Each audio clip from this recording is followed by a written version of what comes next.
سؤال جالي على جروب العيال وسنينهم على الفيسبوك. السلام عليكم أستاذة سامية، محتاجة ترشيح دكتور تعديل سلوك. مش عارفة أتعامل مع بنتي، الغلط مني أولا وهي برضو عصبية أكيد بسببي. هي 4 سنوات ومعايا بيبي 5 شهور مطلع عيني، وبدأت علاقتي تسوء بيها من بداية آخر فترة في الحمل في أخوها لحد دلوقتي، وعلى طول بتجيلي مشاعر سلبية ناحيتها ومش عارفة أحبها زي الأول ولا أحتويها. أنا كنت ساعات بفضل قاعدة بالساعة في العربية عشان أسيبها تنام، كل ده عشان خايفة أقابل نوبات الغضب اللي كانت بتسيطر عليها لو ما نامتش. وبرضه كنت بواجه نوبة غضب في الآخر. جهازي العصبي باظ من قلة النوم. هي بتروح مدرسة بس كان بقالها فترة طويلة مش بتروح لظروف صحية، وبحمل هم اليوم اللي هتتعب فيه عشان خايفة من قعدتها في البيت مش خوفا عليها.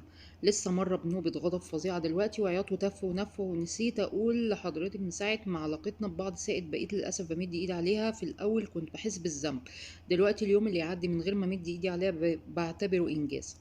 معلش كلامي ملخبط، هتقبل اي نقد توجهيه ليا لاني استاهل، بس بجد انا تعبت نفسيا بسبب اللي بعمله فيها، وعارفه انها هتطلع مشوهه نفسيا لو كملت بالطريقه دي، وفي نفس الوقت مش عارفه اسيطر على غضبي. بالمناسبة والدتي عمرها ما مدت ايدها عليا، ووالدي مرات معدودة جدا، وكنت أكبر سنا من بنتي، وكانت حاجات فعلا لازم يحصل إني أتضرب ساعتها تقريبا 3 أو 4 مرات على مدار حياتي وأنا طفلة. أرجوك انصحيني، للأسف حاليا مش قادرة أشوف الحلو في حياتي، مش راضية عن حاجة. بصي يا حبيبتي، انا مش فاهمه انت ليه حاسه انه القدر مقدور المشاعر دي. يعني ليه المشاعر؟ طب ما المشاعر دي كانت حلوه في الاول وبعدين اتغيرت، طب ايه المشكله انها برضو تتغير تاني بعد فتره وتبقى حلوه؟ يعني احنا كستات بنمر باوقات، تمام. اوقات يعني مشاعرنا بتتغير بطريقه فظيعه جدا. اللي هو ايه، ممكن تبقي السنة دي كويسة، السنة الجاية مش راضية عن نفسك او مش مبسوطة او زعلانة. السنة اللي بعدها تبقي حاسة بالانجاز وحاسة انك ناجحة وحاسة انك طايرة من الفرحة. طيب تمام. مشاعرك اللي انت بتتكلمي عنها دي انت اعتبرتيها قدر مقدور وحاجة خلاص ثابتة في حياتك؟ لا، ده مش هيحصل طبعا، ده اكيد مش هيحصل. وبعدين بتتوقعي السوء انها هتبقى كمان مع الطفل الصغير. لا، برضو مش هيحصل. فحطي في دماغك ان مشاعرك دي كلها هتتغير، تمام. ابسط مثال على ذلك، يعني بعد الشر بنتك لو جرى لها اي حاجه، لو اتعورت، لو خدت غرزتين، زي ما كل الاطفال ما بيحصل لهم، يعني ايه ساعتها اللي هيحصل لك؟ فهماني؟ عرفتي المشاعر بتتغير ازاي؟ المشاعر ممكن تتغير في لحظه. فبتلاقي بقى الخوف والرعب والمش عارف ايه وتقعدي تعيطي على بنتك بدل ما تعيطي منها. فلا احنا كستات اصلا حطي في دماغك كده، افضلي قاعده باصه كده لنفسك في المرايه وقولي ايه، انا هتغير بكره، يعني مشاعري هتتغير بكره اكيد، مش بمزاجك، هو غصب عنك، ظروف الحياه هتغيرك. فاهماني؟ ف...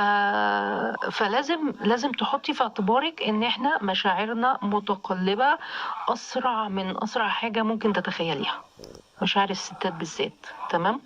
فدي حاجة ثابتة. الحاجة الثابتة ايه؟ ان احنا مشاعرنا متغيرة، بتتغير من حال الى حال. فلازم تقنعي نفسك بالحقيقة دي، وهي ان مشاعرك ناحية بنتك مش هتستمر.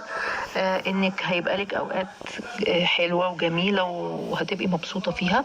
هي الفكرة كلها ان ممكن تكون تغيير نمط حياتك هو اللي اثر عليك. يعني مثلا قبل الجواز بيبقوا البنات دايما بيحبوا الخروج، بيحبوا الفسح، بيحبوا يتسوقوا، يعملوا شوبينج.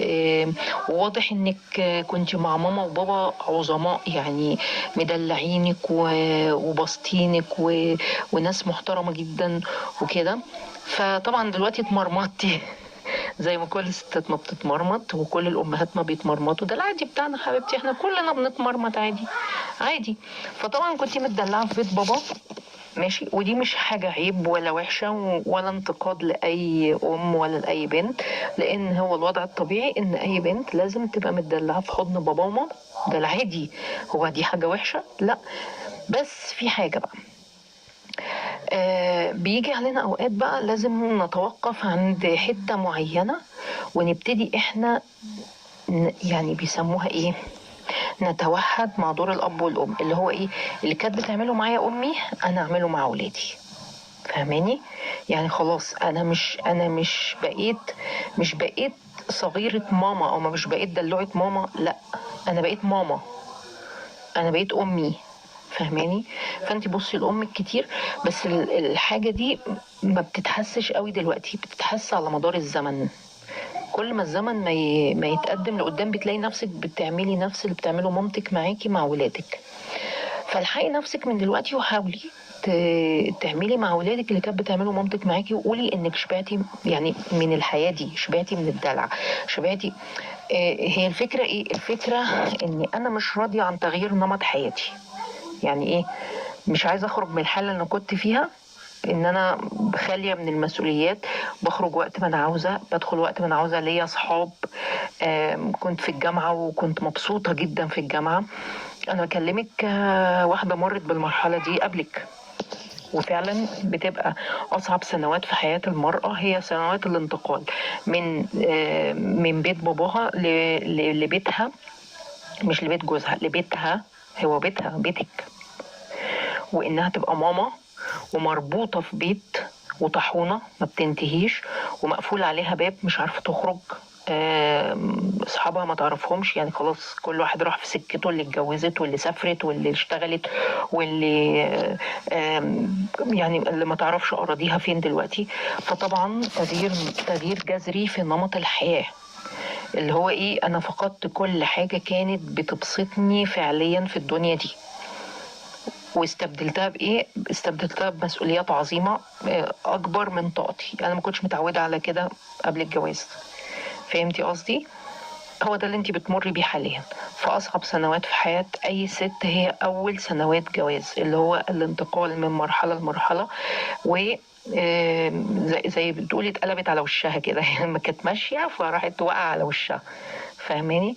هو ده احساسك دلوقتي. عشان تغيري المود ده انت محتاجة تبصي يعني مش عايزة اقولك لنمط حياة اسوأ. بس هو الواحد محتاج ايه؟ محتاج زي ما انت ما قلتي كده، يعرف النعمة اللي في ايديه ويبص لها كويس ويقنع نفسه بقى. بس اقناع النفس ده بياخد وقت طويل جدا. انت محتاجة تقنعي نفسك بانك ان الحياة دي حلوة مش وحشة، وفي حاجات كتير حلوة.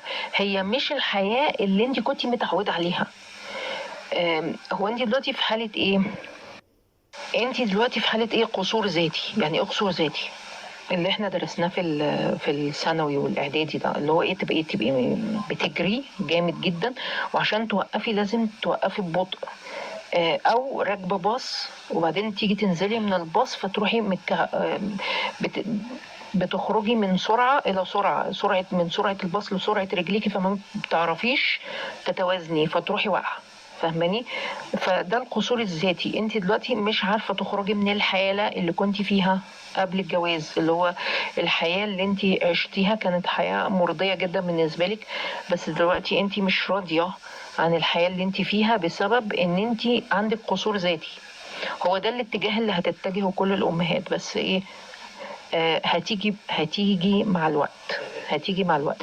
بس اتمنى تيجي قبل ما يفوت الوقت، اللي هو ايه؟ زي ما انت ما قلتي كده، ان ولادك هيشيلوا منك، هيشيلوا ذكريات سيئة منك. فاهمة قصدي؟ فحاولي على قد ما تقدري تسيطري على الحالة اللي جواكي دي، لان الحالة دي على فكرة مش حالة مرضية، دي حالة بتمر بيها كل بنت. الانتقال من مرحلة لمرحلة بشكل شديد الصعوبة عليها. ماشي؟ حاولي انك تسيطري على اعصابك، تسيطري على نفسك، وتقنعي نفسك ان الحياة دي هي حياتك ومستقبلك. لان البديل ايه؟ البديل هو انك يعني مش هتبقي زي اي بنت، وده صعب جدا على البنت انها ما تبقاش زي اي بنت، اللي هو ايه؟ قاعده في بيت ابويا ومكمله فيه وانسه ومطوله. ماشي؟ وتفضل بقى العمر يجري بيكي، مفيش لا زوج ولا اولاد ولا بتاع. طب ما ده البديل. فاهماني؟ اللي هو ايه؟ ان انا كملت في الحياه اللي انا كنت مبسوطه فيها، بس مش هبقى مبسوطه. ليه؟ لان الوضع ده ضد الفطره، ضد ان انا اتجوز واكون ام. تمام. فبالتالي بتبقى بقى ايه، التعاسة بتيجي بالتدريج. التعاسة بتيجي بالتدريج. تمام. التعاسة اللي انت حاساها دلوقتي تعاسة وقتية او تعاسة مزيفة، لان الحياة اللي انت عايشاها دلوقتي هي مصير كل البنات، ان انت هتنتقل من المرحلة دي للمرحلة دي، واخده بالك؟ بس يظهر ان في شوية حاجات يعني في دماغ كل بنت كده، افكار خاطئة محتاجة تتعدل شوية، اللي هو ايه، او محتاجة تتمرن على شيل المسؤولية عشان تخفف شوية من العبء اللي بيحصل. المعاناة اللي انت فيها دلوقتي هي معاناة كل البشر عموما، وحتى لو كنت فضلتي قعدتي في بيت باباكي فما كنتش هتبقي مبسوطة، بالعكس كنت هتبقي تعيسة جدا، لانك ما كنتيش هتعيشي الحياة الطبيعية اللي هي الحياة اللي هي في فطرة كل الناس، واللي في مشاعر كل الناس، ان انا اتجوز واخلف ويبقى عندي ولاد والكلام ده. ما كنتيش هتبقي سعيدة خالص، بالعكس ده كانت هتبقى سنوات حزينة جدا بالنسبة لك. لكن الحمد لله رب العالمين انك لحقتي نفسك من دلوقتي وعشتي، خدتي مسارك الطبيعي في الحياة. تمام. فكري تاني وبصي لحياتك بشكل مختلف، وهتلاقي حاجات حلوة كتير جدا تعمليها في حياتك. ماشي. اهم حاجة انك ما تحسيش ان الطفلين دول هم سبب مأساتك او سبب تعاستك. بالعكس، بالعكس هم دول سبب سعادتك، وهيبقوا سبب سعادتك ان شاء الله لما تقتنعي بذلك، لان هو الموضوع مجرد قناعات شخصية او وهم بيفرضه العقل علينا. فاهماني؟ يعني العقل اللاواعي بيدينا وهم كده معيشنا فيه ان احنا زعلانين واحنا في مأساة او احنا، فاهماني؟ فبيطلع بقى في شكل هرمونات، في شكل توتر، في شكل عصبية، في شكل، في كل الاشكال. لكن لو اقنعتي نفسك وهزمتي الشعور السيء جواكي بانك تقنعي نفسك بانك عايشة حياة فعلا سعيدة، ده انت في صراع دلوقتي. تمام. ف حاولي تهزمي الشعور السيء اللي جواكي، وده محتاج مجهود منك. ما تكتفيش بانك بس ايه، فاهمه ومش عايزه تتحركي، لا، انت لازم تتحركي ناحيه ان انت تهزمي هذا الشعور. انت في معركه دلوقتي، فحاولي تنتصري فيها.